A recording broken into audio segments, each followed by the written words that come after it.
শক্তি কি বাংলাদেশে বর্তমানে 48 ঘন্টার জন্য একটা টাইম শুরু হয়েছে। 48 ঘন্টা পর পানি হবে। শুক্রবার কাজের রাত্রি থেকে আগামী রবিবার পর্যন্ত অন্যভাবে পানি হবে। আমাদের আশপাশে খাল বিল নদীর বাসা বুড়ি কাজের অবস্থা হয়।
শক্তি কি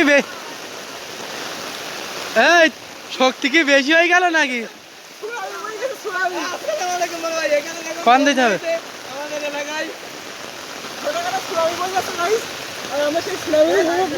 এই সামনের দিকে যাবো বেনিক হয়ে রোডে। ওই দিকটা আসলাম, ওই দিকে কিছু নেই, ওই দিকে কিছু নেই দেখার মতন, এই দিকে যেতে হবে কিন্তু। বলো। আমাদের এখানে খুব প্রচুর পরিমাণে বন্যা হয়েছে। কি ডাইরেক্ট না বাড়ি ফিরছি?